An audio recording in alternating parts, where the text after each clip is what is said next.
নমস্কার বন্ধুরা, আমি সঙ্গীতা রাজ। আমি এসে গেছি আরও নতুন দুটি সত্যি ভৌতিক ঘটনা নিয়ে, যা শুনে আপনার গায়েও কাঁটা দিয়ে উঠবে। আজকে প্রথম ঘটনাটি প্যারানর্মাল অ্যাক্টিভিটিস রিলেটেড। আমাদের সমাজে দু ধরনের মানুষ থাকেন, আস্তিক আর নাস্তিক। আস্তিক ঈশ্বরে বিশ্বাসী, নাস্তিক যারা ঈশ্বরের অস্তিত্বে বিশ্বাসী নন। কিন্তু আজকের ঘটনাটি এমনই একজন নাস্তিক মানুষকে নিয়ে, তার স্পিরিচুয়াল জার্নিকে নিয়ে। তো চলো শুরু করা যাক। আজকে প্রথম ঘটনাটি পাঠিয়েছেন রোজেলি চৌধুরী সিংহ। তিনি গল্পটি যেমনভাবে লিখে পাঠিয়েছেন আমি ঠিক তেমনভাবেই পড়ে শোনালাম। আজ বলবো আমার রেকি হিলার হিসেবে কাজ করার সুবাদে একটি অভিজ্ঞতার কথা। কয়েক মাস আগে আমার কাছে একজন দম্পতি আসেন। তারা বহু বছর ধরে একটি সন্তানের আশায় অনেক জায়গায় ঘুরেছেন, কিছুতেই তাদের সন্তান হচ্ছিল না। নানা রকম ডাক্তারি পরীক্ষা এবং অনেক জায়গায় গিয়ে তারা ব্যর্থ হয়েছিলেন। অবশেষে তারা যখন আমার কাছে আসেন এবং যখন আমি তাদের হরোস্কোপ দেখি, সেখানে কোনো রকম অসুবিধাই চোখে পড়ে না। কিন্তু যখনই আমি ওদের ছবি নিয়ে হিলিং করতাম, তখনই একটা নেগেটিভ স্পিরিটকে সব সময় উপলব্ধি করতাম। প্রায় কিছু মাস যাবার পরেও আমি সঠিক কারণটা বুঝতে পারছিলাম না যে কেন এরকম হচ্ছে।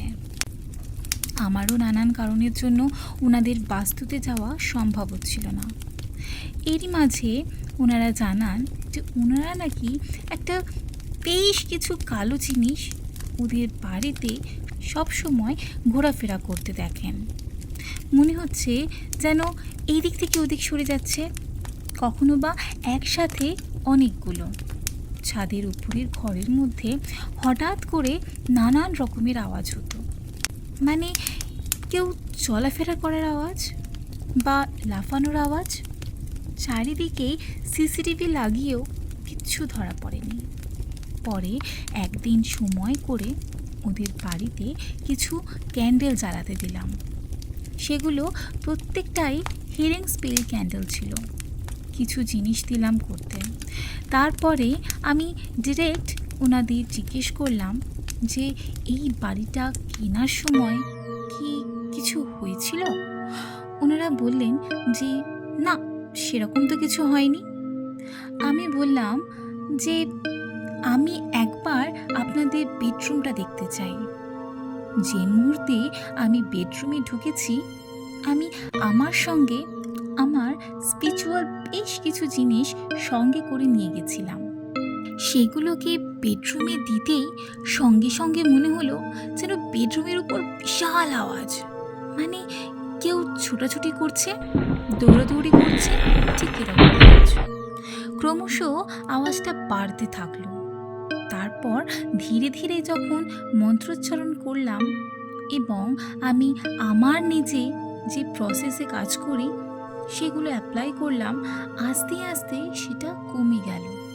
তারপর আমি যখন ওই বাড়ির যিনি কর্তা, ওনাকে জিজ্ঞেস করলাম যে কি হয়েছিল এই বেডরুমে, উনি জানালেন যে এই ঘরটা তৈরি করে বন্ধ ছিল।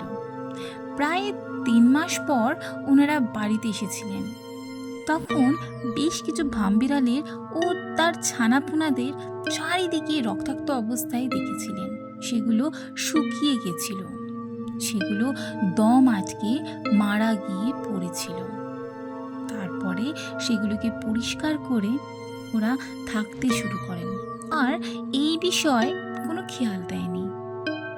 আমরা সবাই যারা রেকি করি তারা অ্যানিমাল স্পিরিট গাইড এই জিনিসটার সাথে জড়িত।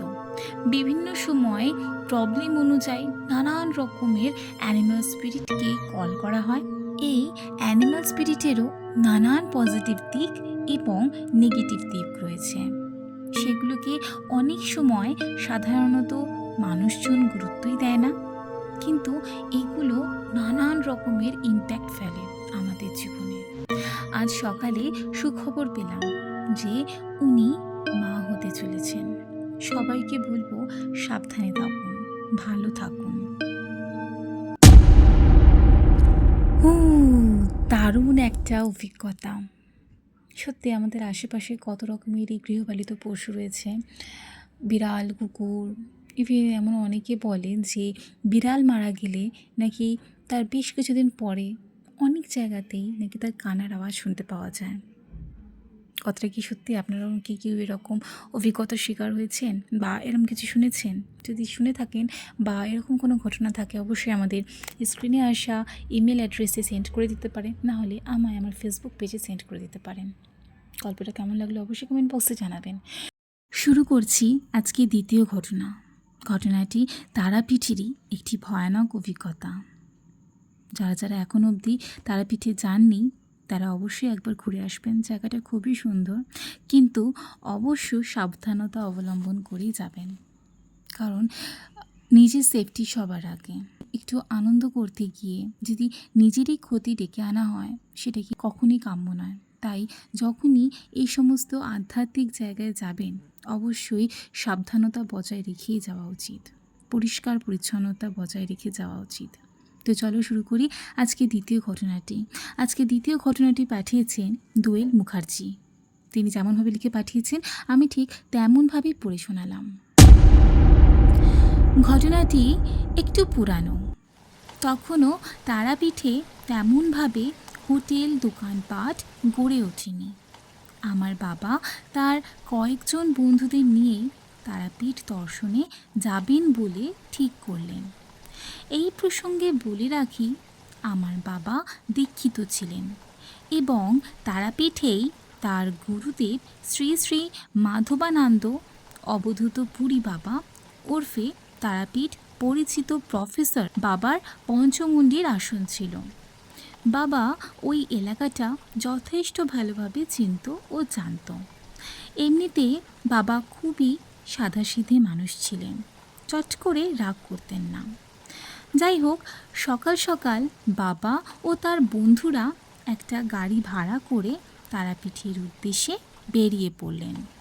কয়েকদিন ধরেই একটা গুমোট গরম চলছিল। হঠাৎ করে মাঝপথে ঝড় ও তুমুল বৃষ্টি শুরু হয়। সকলের কপালে চিন্তার ভাঁজ পড়ে। বাবাও বেশ চিন্তিত হয়ে পড়েন, কারণ প্রচণ্ড বৃষ্টি হলে তারাপীঠ যে কী ভয়ঙ্কর রূপ নিতে পারে সেটা যারা 80-এর দশকে গেছেন তারাই জানেন। অমাবস্যার দিন বৃষ্টিমুখর দুপুরবেলায় তারা তারাপীঠ পৌঁছালেন। দুপুরে কোনো মতে একটু খাওয়া দাওয়া করে উদ্দেশ্যহীনভাবে ঘোরাঘুরি করতে করতেই সন্ধে নেমে এলো। বামা মিশন নামের একটি যাত্রী নিবাসে তারা ঘর ঠিক করেই রেখেছিলেন। তাই খুব একটা চিন্তা না করে আরও কিছুক্ষণ শ্মশানে থাকার সিদ্ধান্ত নিলেন। এরই মধ্যে হঠাৎ কে যেন জোরে আর্তনাদ করে উঠল। সবাই আতঙ্কিত হয়েছে। ঘন অন্ধকারের মধ্যে কাউকেই দেখতে পেলেন না। বাবার নাকে এক অপূর্ব সুগন্ধ ভেসে এলো। এবার বাবা বুঝলেন কিছু বিপদ ঘটতে চলেছে। সেই জন্যে স্বয়ং গুরুদেব সূক্ষ্মদেহে এসেছেন। ভাবতে ভাবতেই দ্বিতীয়বার আবার বাবা গো মা গো বলে আর্তনাদ ভেসে এলো। সবাই টর্চ জ্বালিয়ে চিৎকার যেদিক থেকে আসছিল সেদিকে দৌড়ে গেল। সে এক ভয়াবহ দৃশ্য। সদ্য কবর দেওয়া এক মৃতদেহ অতি বৃষ্টির কারণে মাটি গলে বেরিয়ে পড়েছে। বাবাদের এক বন্ধু প্রথমত সেই কবরের উপর মাটির ঢিবি মনে করেই দাঁড়িয়েছিলেন। সেই মৃতদেহ নড়ে ওঠে এবং সে পড়ে যায় সেই মৃতদেহের উপর। শুধুমাত্র পড়ে যাওয়াই নয়, কি যেন তাকে চেপে ধরে আর উঠতেই দেয় না। সেই মুহূর্তেই সে বাবা গো মা গো বলে চিৎকার করে ওঠে। সবাই যখন তাকে তুলতে যায় তখন তার ওজন যেন কয়েক গুণ বেড়ে যায়।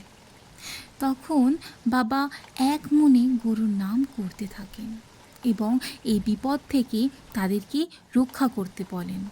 এরপর সবাই মিলে জোরালো আলো সেই মৃতদেহের উপর ফেলতেই সেই বন্ধু লাফ দিয়ে উঠে পড়ে আর জ্ঞান হারিয়ে ফেলে। বাবা তখন কিছু স্থানীয় লোককে ডেকে আনেন ও ধরাধরি করে বন্ধুটিকে সেই বামা মিশনে নিয়ে আসেন। পরে বাবা জানতে পারে যে কিছু কিছু ক্ষেত্রে দোষ পেলে মৃত ব্যক্তির আত্মা শরীরের আশেপাশেই ঘুরতে থাকে। এরপর আর কোনোদিনও রাত্রিবেলায় অত গভীর শ্মশানের ভিতর গুরুদেবের সঙ্গ ছাড়া আর যাননি। সাংঘাতিক একটি অভিজ্ঞতা। আজকের দুটি ঘটনাই জাস্ট অসাধারণ, গায়ে কাঁটা দেওয়ার মতন। তো বন্ধুরা, আজকের এই দুটি ঘটনা আপনাদের কেমন লাগলো অবশ্যই কমেন্ট বক্সে জানাবেন, সাথে লাইক করে নিজের বন্ধুদের সাথে শেয়ার করে দেবেন আর সাবস্ক্রাইব করে বেল আইকনটা প্রেস করে দেবেন, যাতে পরবর্তী নতুন ভিডিও নোটিফিকেশান সবার আগে আপনি পেয়ে যান।